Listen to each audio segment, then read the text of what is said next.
Halo teman-teman, perkenalkan nama saya Febrina Bersembiring dengan NIM 10202306. Saya mahasiswa STEK Santai di Sabit Medan dengan program studi manajemen informasi kesehatan. Baik, di sini saya akan memaparkan materi tentang evaluasi utilasi Satgas. Selamat menonton. Definisi. Sarana adalah segala sesuatu bisa berupa syarat atau upaya yang dapat dipakai sebagai alat atau media untuk mencapai maksud dan tujuan. Prasarana adalah segala sesuatu yang menunjang utama terselenggaranya suatu proses dalam usaha, pembangunan, ataupun proyek. Menurut Kamus Besar Bahasa Indonesia, pengertian sarana adalah segala sesuatu yang dapat dipakai sebagai alat mencapai tujuan atau maksudnya. Sarana sangat berperan penting dalam proses pelaksanaan kegiatan organisasi.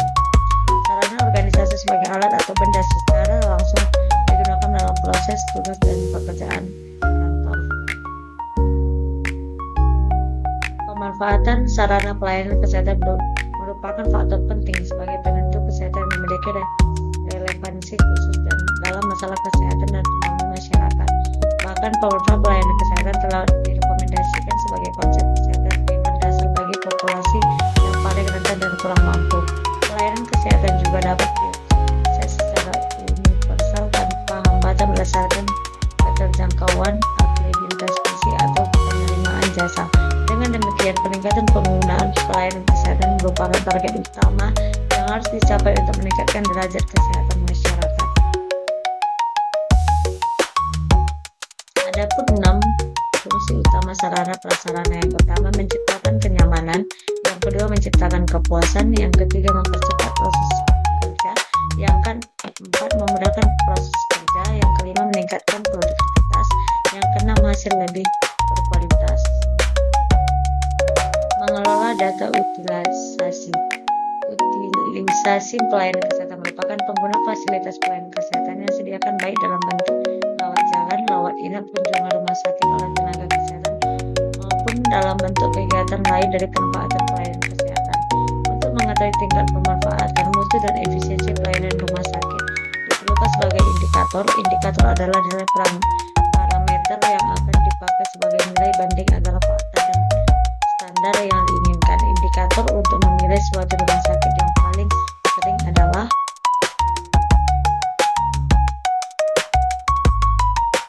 bed occupancy rate atau BOR, adalah persentase pemakaian tempat tidur pada suatu satuan waktu tertentu. Indikator ini memberikan gambaran tinggi rendah tingkatnya pemanfaatan dari tempat tidur rumah sakit, yang dimana rumusnya itu sama dengan jumlah hari perawatan rumah sakit dibagi jumlah tempat tidur dikali jumlah hari dalam satu satuan waktu dikali 100%.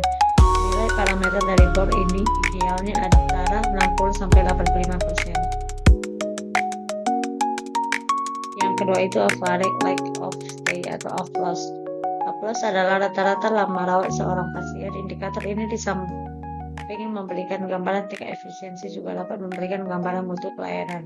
Apabila diterapkan pada diagnosis tertentu yang dijadikan tracer yang perlu pengalaman lebih lanjut. Rumus sama dengan jumlah hari perawatan pasien keluar dibagi jumlah pasien keluar buka kurung hidup atau mati tutup kurung. Secara umum, ALOS yang ideal antara 6-9 hari.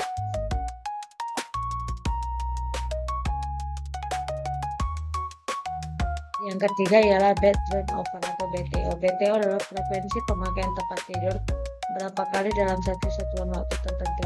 Biasanya 1 tahun tempat tidur rumah sakit dipakai. Indikator ini memberikan gambaran tingkat efisiensi daripada pemakaian tempat tidur. Rumus jumlah pasien keluar hidup atau mati dibagi jumlah tempat tidur. Ideal selama 1 tahun, satu tempat tidur rata-rata dipakai 40-50 kali. Tenaga medis. Tenaga medis adalah tenaga ahli kedokteran dengan fungsi utamanya adalah memberikan pelayanan medis kepada pasien dengan mutu sebaik-baiknya dengan menggunakan tata cara dan teknik berdasarkan ilmu kedokteran yang etik dan yang berlaku.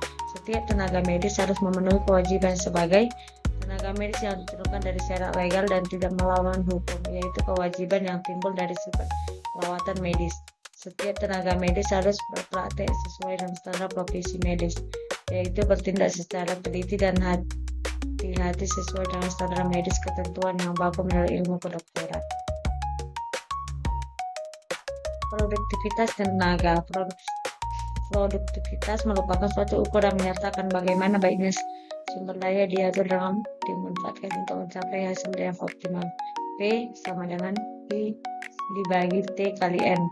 P produksi tenaga kerja yaitu besar kualitas pekerjaan yang dapat diselesaikan oleh seorang tenaga kerja pada setiap harinya. P kuantitas pekerjaan. N jumlah tenaga kerja yang digunakan. T durasi pekerjaan. Rekomendasi hasil evaluasi utilisasi. Utilisasi pelayanan kesehatan masih perlu mendapatkan perhatian khususnya pada utilisasi fasilitas pelayanan kesehatan pemerintah yang memang didesain sebagai pelayanan yang terjangkau.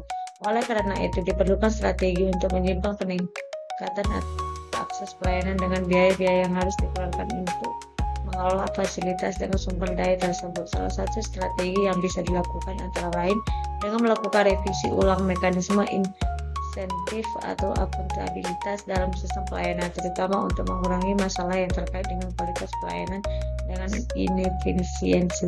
Strategi ini diharapkan untuk mengubah citra pelayanan kesehatan dan akhirnya mampu menarik konsumen pelayanan kesehatan.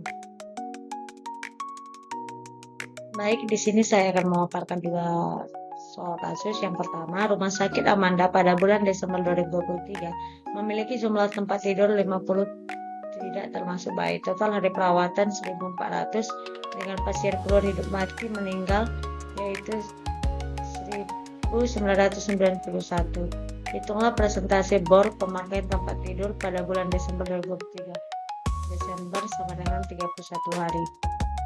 Di sini bisa kita opsi jawabannya teman-teman.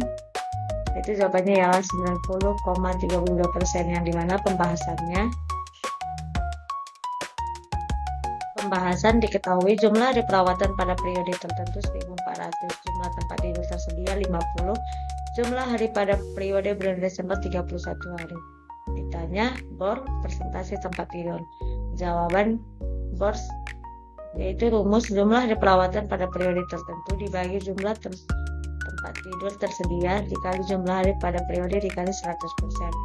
Bor sama dengan 1.400 dibagi 50 dikali 31 dikali 100%, yaitu hasilnya 90,32%, yaitu jawaban yang paling tepat ialah A.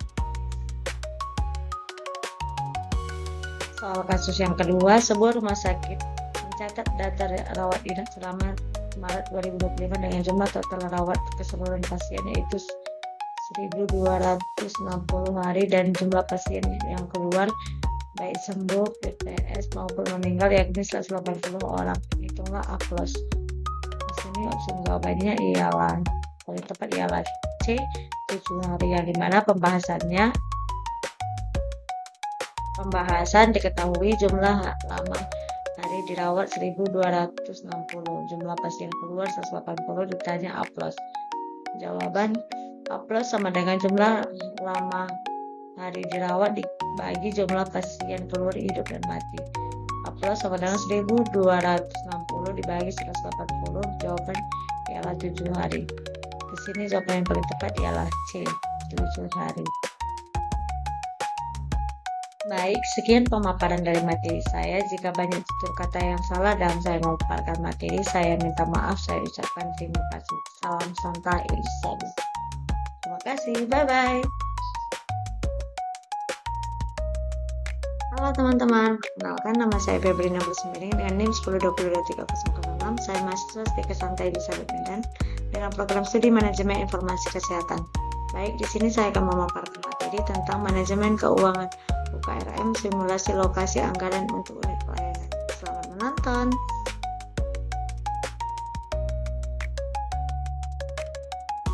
Pengertian UMKM atau usaha mikro, kecil dan menengah di Indonesia. Definisi UMKM diatur dalam Undang-Undang Republik Indonesia Nomor 20 Tahun 2008 tentang UMKM. Pasal 1 dari UUD tersebut dinyatakan bahwa usaha mikro adalah usaha produktif milik orang perorangan dan atau badan usaha perorangan yang dimiliki kriteria usaha mikro sebagaimana diatur dalam UUD tersebut. Usaha kecil dalam usaha ekonomi produktif berdiri sendiri yang dilakukan oleh orang perorangan atau badan usaha yang bukan merupakan anak perusahaan atau bukan anak cabang yang dimiliki, dikuasai atau menjadi bagian, baik langsung maupun tidak langsung, dari usaha menengah atau usaha besar yang memenuhi kriteria usaha kecil sebagaimana dimaksud dalam UUD tersebut. Sedangkan usaha mikro adalah usaha ekonomi produktif yang berdiri sendiri yang dilakukan oleh perorangan atau badan usaha yang bukan merupakan anak perusahaan atau cabang perusahaan yang dimiliki, dikuasai atau menjadi bagian baik langsung maupun tidak langsung, dari usaha mikro, usaha kecil atau usaha besar yang memenuhi kriteria usaha mikro sebagaimana dimaksud dalam undang-undang tersebut.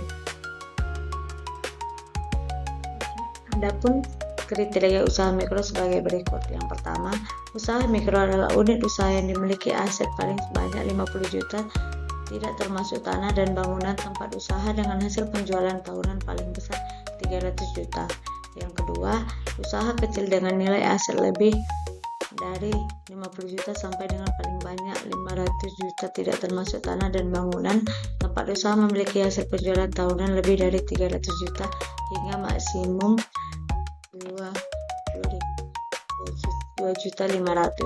Yang ketiga, usaha menengah adalah perusahaan dengan menilai kekayaan bersih lebih dari 500 juta hingga paling banyak 100 miliar hasil penjualan tahunan di atas 2,5 miliar sampai paling tinggi 50 miliar.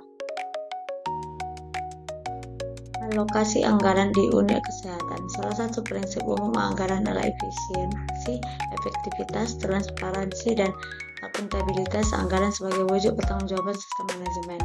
Anggaran berbasis kinerja adalah suatu sistem anggaran yang mengutamakan upaya pencapaian hasil kerja atau output dan perencanaan alokasi biaya atau input yang ditetapkan. Definisi tersebut mengandung konsekuensi bahwa setiap alokasi dana harus dapat diukur capaian output dan outcome, hasil atau keluaran atau hasil yang hendak dicapai dan diinput atau masukan yang ditetapkan. Dengan penerapan anggaran berbasis kinerja ini, bertolak ukur berkeberhasilan tidak lagi hanya diukur dari tingkat capaian disebutkan atau penyebaran dana seperti apa yang terjadi dalam pemerintahan kita, yaitu dalam pelaksanaan APBN atau APBD selama ini. Rumus estimasi biaya. Estimasi sama dengan nilai CC dan nilai kontrak dibagi nilai kontrak dikali 100. Rumus efisiensi biaya. Rasio efisiensi sama dengan anggaran dinas dibagi realisasi anggaran dinas dikali 100%. Rumus sisa anggaran atau dana cadangan pertumbuhan sama dengan silpa tahunan tertentu, silpa tahunan sebelumnya dibagi silpa tahunan sebelumnya dikali 100%, di mana R pertumbuhan, PT silpa sisa lebih perhitungan anggaran tahunan tertentu, PO silpa tahunan sebelumnya. Baik, di sini kita masuk soal kasus yang pertama, yang dimana Puskesmas Panca Indra memiliki efisiensi biaya sebesar 2.300 dan realisasi anggaran sebesar 700. Berapa rasio efisiensi biaya pada Puskesmas Panca Indra?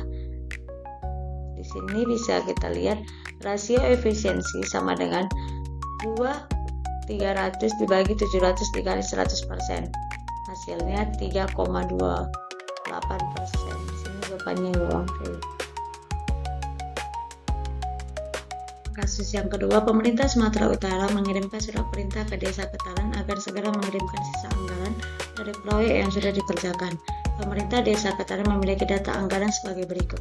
Silpa tahun 2022 ialah 200 juta, silpa tahun 2023 adalah 220 juta. Hitunglah pertumbuhan sisa anggaran Desa Ketaran tersebut. Di sini opsi jawaban yang paling betul itu ialah A, 10%, yang dimana pembahasannya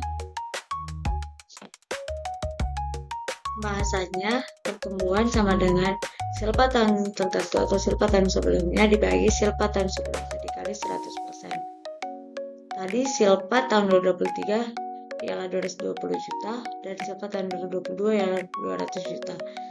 Selisih silpa 220 juta dikurang 200 juta, RP-nya 20 juta. Menghitung pertumbuhan sisa anggaran, pertumbuhan selisih silpa tahun 2020 dikali 100%, pertumbuhan 20 juta dikali 200 juta dikali 100%. Pertumbuhan 0,1 dikali 100%. Hasilnya pertumbuhan 10%. Baik, sekian pemaparan dari materi saya. Jika banyak tutur kata yang salah dalam saya memaparkan materi, saya minta maaf. Saya ucapkan terima kasih. Salam santai Elizabeth. Bye-bye.